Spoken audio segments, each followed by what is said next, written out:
মুহররম, আল্লাহ সুবহানাহু ওয়া তাআলা 4টি মাসকে হারাম করেছেন এবং পবিত্র কোরআনে আয়াত অবতীর্ণ করে সেটা স্পষ্ট করেছে। ইন্না ইদ্দাতাশ শুহুরি ইনদাল্লাহ 12 শাহরান ফি কিতাবিল্লাহ।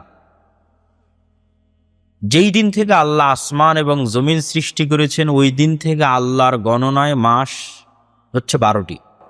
যেই দিন থেকে আল্লাহ আসমান এবং জমিন সৃষ্টি করেছেন ওই দিন থেকে লাওহে মাহফুজে আল্লাহ সুবহানাহু ওয়া তাআলার গণনায় মাস 12টি। তথা 12 মাস মানুষের আবিষ্কার নয়, আল্লাহর নির্ধারণ। পৃথিবী যেদিন থেকে সৃষ্টি হয়েছে সেই দিন থেকে। মিনহা আরবাআতুন হুরুম, আর ওই দিন থেকে 4টা মাস হারাম। হারাম শব্দের অর্থ হচ্ছে রেস্ট্রিক্টেড, নিষিদ্ধ। অনেক সময় কোনো কিছু নিষিদ্ধ হয় নিকৃষ্টতার কারণে, আর অনেক সময় কোনো কিছু নিষিদ্ধ হয় সম্মানের কারণে। নিষিদ্ধ মানে নিকৃষ্টতা নয়, কখনো নিষিদ্ধ হয়েছে সম্মানের কারণে।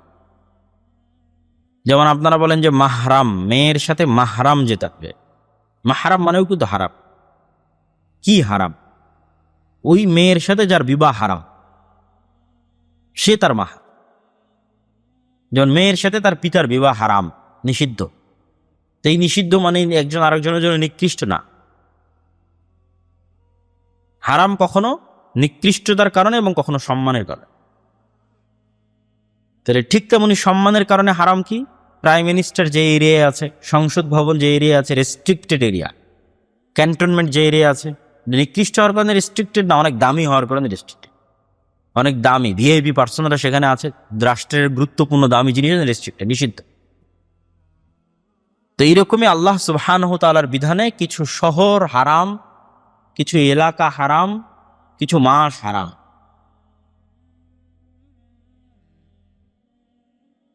তো আল্লাহ সুবহানাহু ওয়া তাআলার নির্ধারণে যেই মাসগুলো হারাম তার মধ্যে একটি গুরুত্বপূর্ণ মাস হচ্ছে মুহররম। পরপর 3 মাস, যুলকাআদা, যুলহিজ্জা এবং মুহররম। তো এই হারাম মাসগুলোর সম্মান হচ্ছে হারাম মাসে যুদ্ধ বিগ্রহ নিষিদ্ধ। যুদ্ধ বিগ্রহ নিষিদ্ধ মানে নিজে থেকে শুরু করা নিষিদ্ধ। এটাই হারাম মাসের সম্মান। যে কোনো মুসলিম শাসক, কোনো মুসলিম খলিফা এই 4 মাসে নিজে থেকে যুদ্ধ স্টার্ট করতে পারবে না, বরং তার কোনো যুদ্ধ বন্ধ করার ক্ষমতা থাকলে বন্ধ করবে এই 4 মাস। আর যদি যুদ্ধ চাপিয়ে দেওয়া হয় তথা আমার উপর কেউ হামলা করতেছে, তখন তার কিছু করার নাই। তখন আল্লাহ অনুমতি দিয়েছে যে ঠিক আছে, যতটুকু তোমাদের উপর জুলুম হচ্ছে তোমরা ততটুকু জুলুমের প্রতিবাদ করবে। কিন্তু নিজে থেকে হারাম মাসে যুদ্ধ শুরু করা যাবে, মারামারি গন্ডগোল ফাটাফাটি শুরু করা যাবে, শান্তি বিরাজ রাখতে হবে। এবং এই বিধান মক্কার মুহাম্মদ সাল্লাল্লাহু আলাইহি ওয়াসাল্লাম আসার পূর্বের কাফেররা অনুসরণ করত। কাফের মুশরিকদের কাছে হারাম মাসের গুরুত্ব ছিল। আর হারাম এরিয়া হচ্ছে মক্কা এবং মদিনা। মক্কাকে হারাম করেছে ইব্রাহিম আলাইহিস সালাতু ওয়াস সালাম, মদিনাকে হারাম করেছে মুহাম্মদ সাল্লাল্লাহু আলাইহি ওয়াসাল্লাম। তো মুহররম মাসের 10 তারিখ, আশুরা মানে দশম, 10th। আরবিতে 10-এর আরবি হচ্ছে আশারা, 10। ওইটাকে যখন দশম যুক্ত করা হয়েছে তখন আরবিতে হচ্ছে আশুরা, দশম দিন। 10 থেকে দশম, তাহলে আশারা থেকে আশুরা, 10 থেকে 10। মুহররম মাসের 10ম দিন। তো মুহররম মাসের 10ম দিনের কি গুরুত্ব? এমনি অসংখ্য জয়ীফ হাদিস আছে, জাল হাদিস আছে যে সব কিছুই মুহররম মাসের 10 তারিখ। আল্লাহ পৃথিবী সৃষ্টি করেছে এই দিনে, পৃথিবী ধ্বংস হবে এই দিনে, আদম সৃষ্টি করেছেন এই দিনে। এরকম অসংখ্য কিছু রিওয়ায়াত আছে যেগুলো সরাসরি নির্ভরযোগ্য সূত্রে প্রমাণিত নয়। নির্ভরযোগ্য সূত্রে প্রমাণিত কি? নির্ভরযোগ্য সূত্রে প্রমাণিত একটাই, সেটা হচ্ছে ইয়াউমা নাজাল্লাহু সুবহানাহু ওয়া তাআলা ইয়া বানি ইসরাঈল আযকুরু নি'মাতি আল্লাতী আন'আমতু আলাইকুম। হে বানু ইসরাইল, স্মরণ করো আমার নেয়ামতের কথা। ওয়াইজ নাজ্জাইনাকুম মিন আলি ফিরআউন ইয়াসুমুনাকুম সুআল আযাব ইযাববিহুনা আবনাআকুম ওয়া ইস্তাহইউনা নিসাআকুম ওয়া ফী যালিকুম বালাউন মির রাব্বিকুম আযীম। স্মরণ করো সেই দিনের কথা যেই দিন আমি তোমাদের ফিরআউন থেকে মুক্তি দিয়েছিলাম। ফেরাউন কি করতো? ইয়াসুমুনাকুম সুআল আযাব, নিকৃষ্ট আযাব দিত তোমাদের।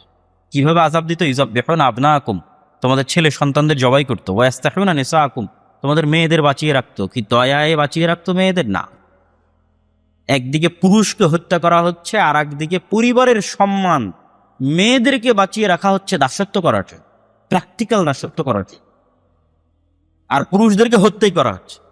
তাহলে মেয়েদেরকে বাঁচিয়ে রাখা হচ্ছে লাঞ্ছনা, যে একটা জাতির লাঞ্ছনা এবং একটা পরিবারের লাঞ্ছনার সবচেয়ে বড় আলামত যে ওই বাড়ির স্ত্রী, ওই বাড়ির মেয়ে, ওই বাড়ির মা মানুষের দাস, মানুষের দাস। ইযাববিহুনা আবনাকুম, তোমাদের পুরুষদের হত্যা করেছে। ওয়া ইস্তাহয়ুনা নিসাআকুম, তোমাদের মেয়েদের বাঁচিয়ে রাখা হচ্ছে দাস হিসেবে। বাহরা, সমুদ্রকে চিরে দিয়েছি তোমাদের জন্য, যেন তোমরা ফেরাউনের কবল থেকে মুক্ত পাও। ওয়া আগরাকনা আলা ফিরআউন, আর ফেরাউনকে ডুবিয়ে দিয়েছি এই সমুদ্রে। তাহলে পৃথিবীর ইতিহাসে যতগুলো বড় ঘটনা আছে, তার মধ্যে বিশাল বড় ঘটনা হচ্ছে বানু ইসরাইলের মুক্তি পাওয়া আর ফেরাউনের ডুবে যাওয়া মুসা আলাইহিস সালাতু ওয়াস সালামের মাধ্যমে, এবং সমুদ্র চিরে দ্বিখণ্ডিত হয়ে যাওয়া। এই ঘটনা যেই দিন ঘটেছে সেটাই মুহররমের 10 তারিখ। এবং আজও ইহুদিদের কাছে এই দিন খুবই সম্মানিত, এবং তারা এই দিনের যে নামে তারা উদযাপন করে সেটা হচ্ছে ইয়াউম কিপ্পুর। হিব্রু ভাষায় যেটাকে আমরা আশুরা বলছি, ওটাকেই বলা হয় ইয়াউম কিপ্পুর। তো রাসূলুল্লাহ সাল্লাল্লাহু আলাইহি ওয়াসাল্লাম যখন মদিনায় গেলেন, তখন মদিনার ইহুদিরা এই দিনে সিয়াম পালন করত। তখন রমজানের সিয়াম আসেনি। তো রাসূল সাল্লাল্লাহু আলাইহি ওয়াসাল্লাম বললেন, তোমরা কেন এই দিনে সিয়াম পালন করো? তো বললো এই ঘটনা। আল্লাহ নবী বললেন, ফানাহনু আহাক্কু ওয়া আওলা বিমূসা মিনকুম, বলছে মুসার খুশিতে খুশি হওয়ার হকদার তোমাদের চেয়ে আমি বেশি। কেন? মুসা যেই তাওহীদের দাওয়াত দিত, যেই সিরাতে মুস্তাকিমের দাওয়াত দিত, এবং যেই ধারাবাহিক নবুয়তের ধারাবাহিকতায় মুসা, তারপরে আরো পরে ঈসা আলাইহিস সালাতু ওয়াস সালাম, সেই ধারাবাহিকতায় আমি মুহাম্মদ সাল্লাল্লাহু আলাইহি ওয়াসাল্লাম। তাহলে মূলত মুসা আলাইহিস সালাতু ওয়াস সালামের সকল কষ্টে কষ্ট পাওয়ার এবং সকল খুশিতে খুশি হওয়ার মূল হকদার হচ্ছে আমি। কেন? তোমরা এখন নামে মুসা আলাইহিস সালাতু ওয়াস সালামের অনুসারী, কিন্তু কাজে পথভ্রষ্ট, অভিশপ্ত। তো রাসূল সাল্লাল্লাহু আলাইহি ওয়াসাল্লাম সিয়াম পালন করলেন, এবং ইহুদিদের বিরোধিতার খাতিরে একদিন আগে অথবা একদিন পরে আরেকটা সিয়াম তিনি অতিরিক্ত করে দিলেন। 10ম দিনের আগে 9 তারিখ অথবা 10ম দিনের পরে 11 তারিখ, যাতে আহলে কিতাব তথা ইহুদিদের থেকে মুসলমানের ইবাদত একটু হলেও আলাদা।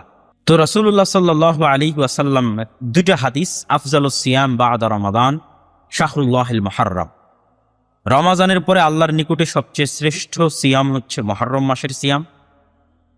আর আরেকটা হাদিসে রাসূল সাল্লাল্লাহু আলাইহি ওয়াসাল্লাম বলেন, সিয়াম ইয়াউমা আশুরা আহতাসিবু আলা আল্লাহ আইয়ুকাফিরা সানাতাল্লাতী ক্বাবলাহ। আমরা কিছুদিন পূর্বে আরাফার সিয়াম রেখেছিলাম, 1 বছর আগের এবং 1 বছর পরের গুনাহ। আর রাসূল সাল্লাল্লাহু আলাইহি ওয়াসাল্লাম এটাতে বলছেন আশুরাতে 1 বছর পূর্বের গুনাহ। আল্লাহ সুবহানাহু ওয়া তাআলা আশুরার একদিন সিয়ামে মানুষের 1 বছরের পূর্বের গুনাহ ক্ষমা করে দিবেন। কিন্তু দুঃখের বিষয় হচ্ছে এই আশুরাকে নিয়ে আমাদের সমাজে অনেক আকীদাগত বিভ্রান্তি আছে। আর এই বিভ্রান্তির একটা ঘটনাও আছে কাকতালীয়। সেটি হচ্ছে হোসাইন রাদিয়াল্লাহু তাআলা আনহুর মৃত্যু। হাসান এবং হোসাইন রাদিয়াল্লাহু তাআলা আনহুমার প্রতি ভালোবাসা ঈমানের অঙ্গ। আলী রাদিয়াল্লাহু তাআলা আনহুর প্রতি ভালোবাসা ঈমানের অঙ্গ। সকল সাহাবীদের প্রতি ভালোবাসা ঈমানের অঙ্গ। আল্লাহর নবীর পরিবার পরিজনের প্রতি বিদ্বেষ পোষণ করা কাফের হওয়ার আলামত, মুনাফিক হওয়ার আলামত। কিন্তু মুহাম্মদ সাল্লাল্লাহু আলাইহি ওয়াসাল্লামকে যেমন যিশু খ্রিস্টের জায়গায় বসানো যাবে না, ঠিক তেমনি মুহাম্মদ সাল্লাল্লাহু আলাইহি ওয়াসাল্লামের কোনো সাহাবীকেও যিশু খ্রিস্টের জায়গায় বসানো যাবে না। যিশু খ্রিস্টকে তথা ঈসা আলাইহিস সালাতু ওয়াস সালামকে খ্রিস্টানরা কোথায় বসিয়েছে? এমন উঁচুতে নিয়ে চলে গেছে যে সারা পৃথিবীর সব মানুষের গুনাহ নিয়ে ঈসা আলাইহিস সালাতু ওয়াস সালাম মারা গেছে। নাউজুবিল্লাহ। এই জন্য ঈসা আলাইহিস সালাতু ওয়াস সালামের মৃত্যুকে উদযাপন করা, কাছাকাছি ওই সেম থিওরিতে চলে গেছে একদল বিভ্রান্ত মুসলমান হোসাইন রাদিয়াল্লাহু তাআলা আনহুর মৃত্যুকে নিয়ে। অথচ হোসাইন রাদিয়াল্লাহু তাআলা আনহুর চেয়ে অবশ্যই শ্রেষ্ঠ আশারায়ে মুবাশশার বিল জান্নাহ, জান্নাতের সুসংবাদপ্রাপ্ত 10 জন সাহাবী। অন্তত তার নিজের পিতা আলী রাদিয়াল্লাহু তাআলা আনহু তো অবশ্যই শ্রেষ্ঠ। তো যারা জান্নাতের সুসংবাদ প্রাপ্ত এবং তাদের মধ্যে যে চারজন খলিফা, তাদেরকেও অনেককেই হত্যা করা হয়েছে। ওমরকে হত্যা করা হয়েছে, ওসমানকে হত্যা করা হয়েছে রাদিয়াল্লাহু তাআলা আনহুম। তাদের হত্যা উম্মতে মুহাম্মাদির জন্য যতটা ক্ষতিকর, ওই সময়ের জন্য যতটা ব্যথার, দুঃখের এবং কষ্টের ছিল, হুসাইন রাদিয়াল্লাহু তাআলা আনহুর হত্যাও দুঃখের এবং কষ্টের, কিন্তু তুলনা করা সম্ভব নয়। তাহলে হুসাইন রাদিয়াল্লাহু তাআলা আনহুর হত্যায় যদি শোক পালন করতে হয়, তাহলে আবু বকর, ওমর, ওসমান, আলীর হত্যাতেও তো তার চেয়ে বেশি শোক পালন করতে হবে। আর তার চেয়ে বেশি শোক পালন করতে হবে মুহাম্মদ সাল্লাল্লাহু আলাইহি ওয়াসাল্লামের মৃত্যুতে। কিন্তু ইসলাম তো শোকের ধর্মই নয়। ইসলাম শোকের দিন না। সর্বোচ্চ স্বামীর মৃত্যুতে মানুষ শোক পালন করতে পারে 4 মাস 10 দিন, সর্বোচ্চ। সেখানে যুগ যুগ যাবৎ আমরা একটা বিভ্রান্ত আকীদাকে লালন করে, যেই দিনে মূলত মুসা আলাইহিস সালাতু ওয়াস সালামের মুক্তিতে খুশি হয়ে সিয়াম পালন করার কথা, সেই দিনকে আমরা তাজিয়া মিছিল এবং বিভিন্ন কিছু, এবং আশুরা মুহররমকে, যেটা শরীয়তে ছিল, মানুষ জানেই না যে আশুরা মুহররম মানে মুসা আলাইহিস সালাতু ওয়াস সালামের মুক্তি। সবাই জানে আশুরা মুহররম মানে হোসেন রাদিয়াল্লাহু তাআলা আনহুর হত্যা। এইটা হচ্ছে পলিটিক্স। শিয়া এবং সুন্নিদের যে দ্বন্দ্ব, এটার শুরুটা পলিটিক্স থেকে, রাজনীতি থেকে। এবং গল্প বলাতে যেহেতু তারা বেশি এক্সপার্ট, উপন্যাস লিখতে বেশি এক্সপার্ট পারস্যরা, ফলত হৃদয় বিদারক এই গল্পকে অনেক হাইলাইট করে হৃদয় বিদারক অসংখ্য সাহিত্য তৈরি হয়েছে। বাংলাতেও অসংখ্য সাহিত্য তৈরি হয়েছে এবং এটাকে একটা কালচারে রূপান্তর করা হয়েছে। এবং এটাকে শোক পালন, এই দিনে শোক পালন করাকে এবং নিজের উপর জুলুম করাকে ইবাদত বানানো হয়েছে, যেটার সাথে ইসলামের ন্যূনতম সম্পর্ক নেই। মানুষ নিজের গায়ে আঘাত করবে ছুরি দিয়ে, হাজার হাজার মানুষ রক্তাক্ত করবে নিজের মাথাকে, কষ্ট দিবে নিজেকে, এর সাথে ইসলামের ন্যূনতম সম্পর্ক না। এগুলো সম্পূর্ণরূপে হারাম। মানুষ নিজেকে কখনোই কষ্ট দিতে পারে না, ইসলামে নিষিদ্ধ। লা তুলকু আইদিকুম, তোমরা নিজেদেরকে তাহলুকা, স্বেচ্ছায় ধ্বংসের দিকে নিক্ষেপ করিও না, আল্লাহর আদেশ। এবং আত্মহত্যাও ইসলামে হারাম। এগুলো কাছাকাছি আত্মহত্যার মতো প্রবণতা। তো এই ধরনের বিভ্রান্ত এবং ভ্রান্ত আকীদা থেকে বের হয়ে এসে আমাদের আশুরা মুহররমের সঠিক আকীদা এবং সঠিক বিশ্বাস লালন করতে হবে। হ্যাঁ, হুসাইন রাদিয়াল্লাহু তাআলা আনহু যেমন আলে বাইতের অংশ, আয়েশা রাদিয়াল্লাহু তাআলা আনহাও আলে বাইতের অংশ। আলী ইবনে আবি তালিব রাদিয়াল্লাহু তাআলা আনহু রাসূল সাল্লাল্লাহু আলাইহি ওয়াসাল্লামের এক চাচা, আবু তালেবের সন্তান।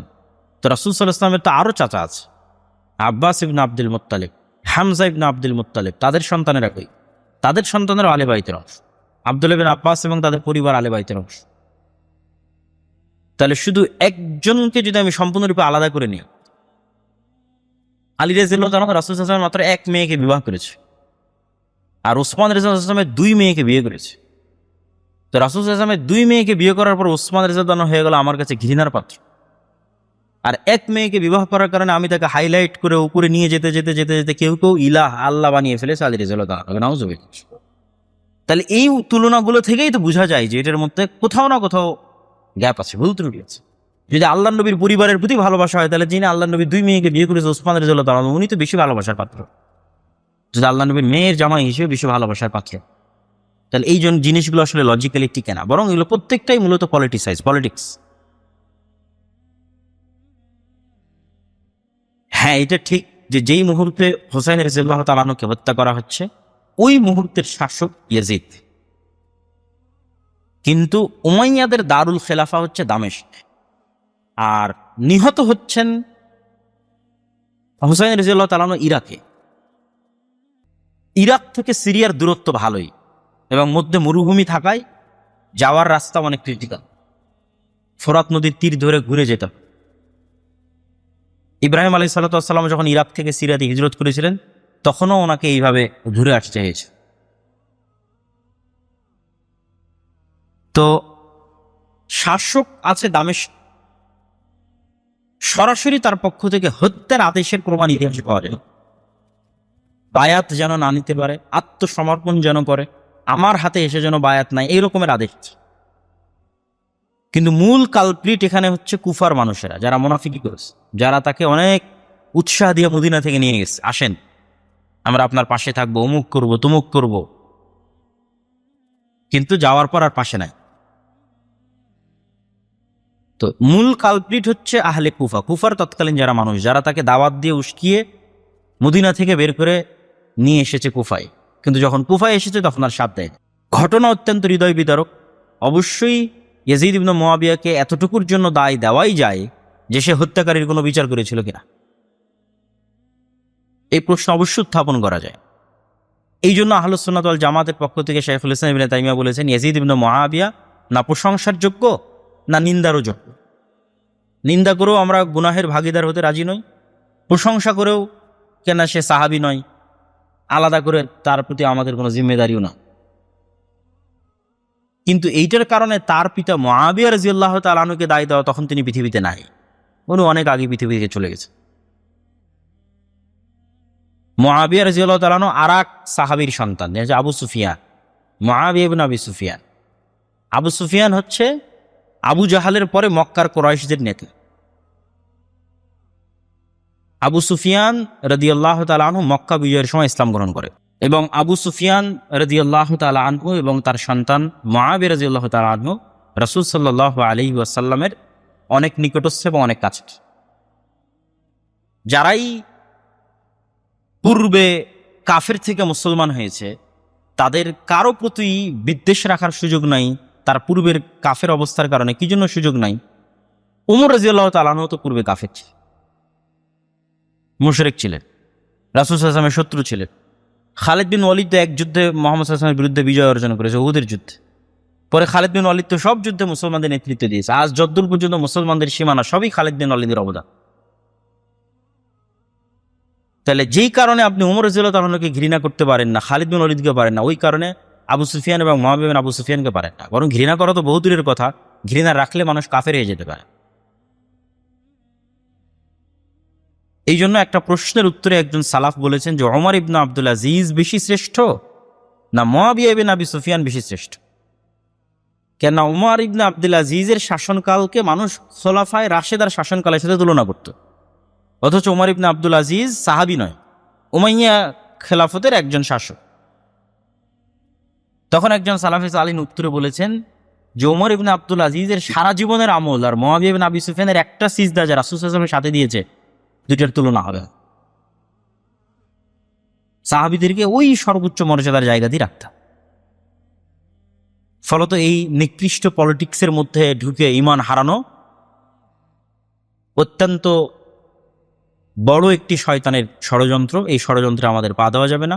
আল্লাহ সুবহানাহু ওয়া তাআলা আমাদের মুহররমের 10 তারিখের যে সঠিক ইতিহাস সেটি জানার এবং মুসা আলাইহিস সালাতু ওয়াস সালামের যে মুক্তি, এই মুক্তিতে আনন্দিত হয়ে সিয়াম পালন করার তৌফিক দান করুক আল্লাহ।